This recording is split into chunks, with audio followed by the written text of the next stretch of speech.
Matthew 24. Jesus foretells destruction of the temple. Jesus left the temple and was going away, when his disciples came to him to point out to him the buildings of the temple. But he answered them, "You see all these, do you not?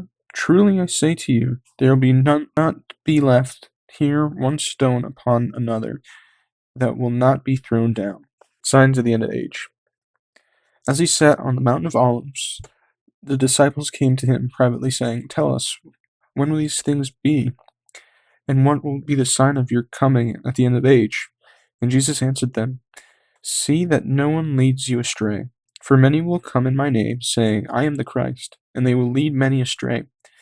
And you will hear of wars and rumors of wars. And see that you are not alarmed, for this must take place, but the end is not yet. For nation will rise against nation, and against kingdom, and there will be famines and earthquakes in various places. All these are but the beginning of the birth pains. Then they will deliver you up to tribulation and put you to death, and you will be hated by all nations for my name's sake. And then the many will fall away and betray one another and hate one another. And many false prophets will arise and lead many astray. And because lawlessness will be increased, the love of many will grow cold. But the one who endures to the end will be saved. And this gospel of the kingdom will be proclaimed throughout the whole world as a testimony to all the nations. And then the end will come. So what are these signs? So many will come in Jesus' name.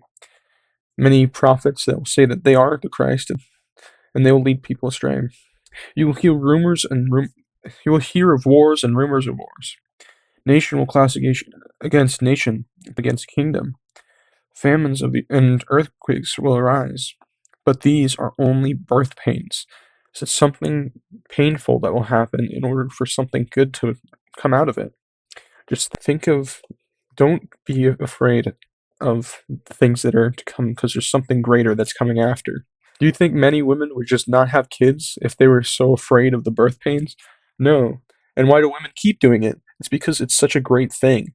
It's not, they ignore the pain for something greater. You will be hated and persecuted. Many false prophets will rise. Love will grow cold because lawlessness will increase. And some memorable verses, verse 13 and 14. But the one who endures to the end will be saved. And this gospel of the kingdom will be proclaimed throughout the whole world as a testimony to all nations. And then the end will come. The abomination of desolation. So when you see the abomination of desolation spoken by the prophet Daniel standing in the holy place, and in parentheses it says, "Let the reader understand," then let those who are in Judea flee to the mountains. Let the one who is on the housetop not go down to take what is in his house, and let the one who is in the fields not turn back to take his cloak. And alas for women who are pregnant and for those who are nursing infants in those days. Pray that your flight may not be in the winter or on the Sabbath. For then there will be great tribulation, such as not been from the beginning of the world until now, no, and never will be. And if those days had not been cut short, no human being would be saved. But for the sake of the elect, those days will be cut short. Then if anyone says to you, "Look, here is the Christ," or "There he is," do not believe it, for false Christs and false prophets will arise and perform great signs and wonders, so as to lead you astray, if possible, even the elect. See, I have told you beforehand.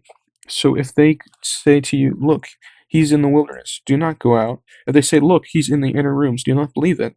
For as the lightning comes from the east and shines as far as the west, so will the coming of the Son of Man. Wherever the corpse is, there are vultures that will gather. Alright, so what is the abomination of desolation? This is the desecration of the temple. It will no longer be holy. People will flee from their homes, but don't look back just to grab something. It's like a house fire. Do not just run in the house just to grab something. I think this is sort of a reference to the story of Lot. Judgment came upon this city, and this is a flip on it because it was a terrible city, and this holy temple. But when Lot's wife turned to look, she was turned into a pillar of salt. Because before, you were told, "Don't look back," and she did. Verse 23 and 24, some memorable verses. Then if anyone says to you, "Look, here is the Christ," and there he is, Do not believe it, for false Christs and false prophets will arise and perform great signs and wonders, so as to lead astray, if possible, even the elect.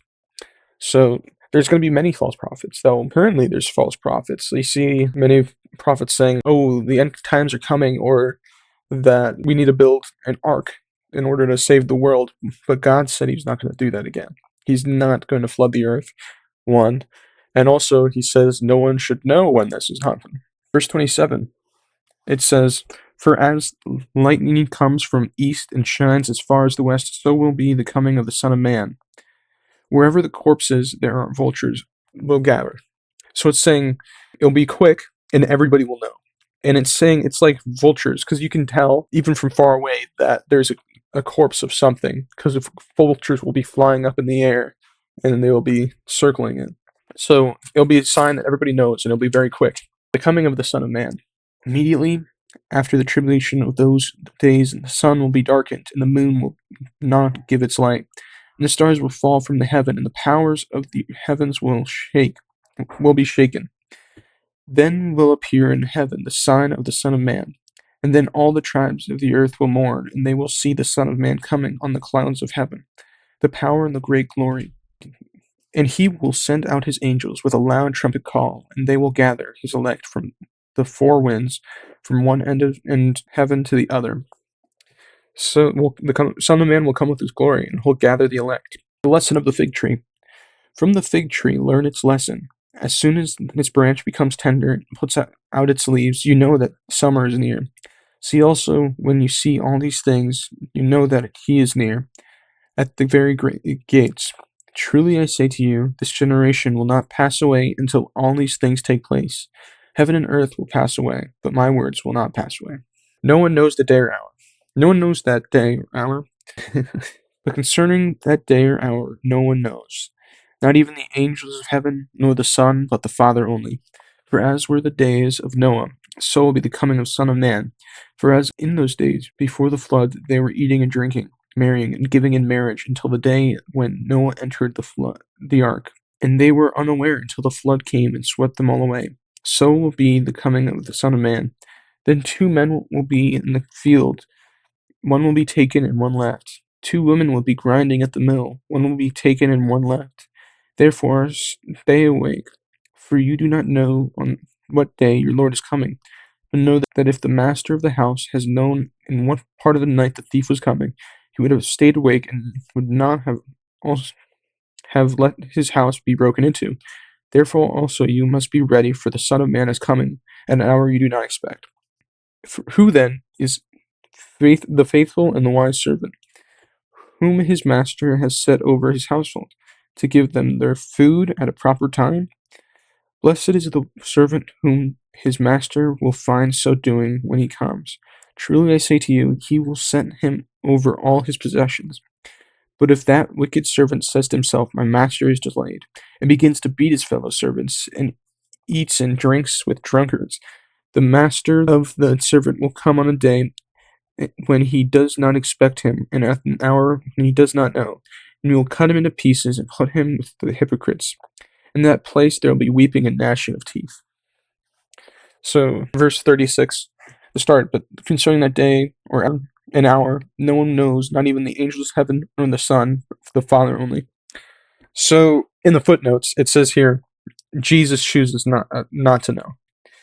He's not doing it out of omniscience. He's speaking it in his terms of human nature. But many people believe that he will not tell. That's what it means. That's what it's best translated to. And he will not tell them. He knows, but he will not tell them. But it's up to whoever. And again, the second coming is very quick. Verse 42 and 43. Therefore stay awake, for you do not know on what day your Lord is coming.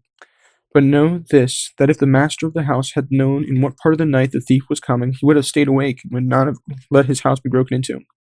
So this is saying, be prepared, be ready. You don't know when the time is coming. And he uses the story, if the master of the house knew that a thief would be coming, would he not stay awake all night so the thief could not break into his house? So be prepared. So that's the end of this. Thank you all for watching. Subscribe and goodbye.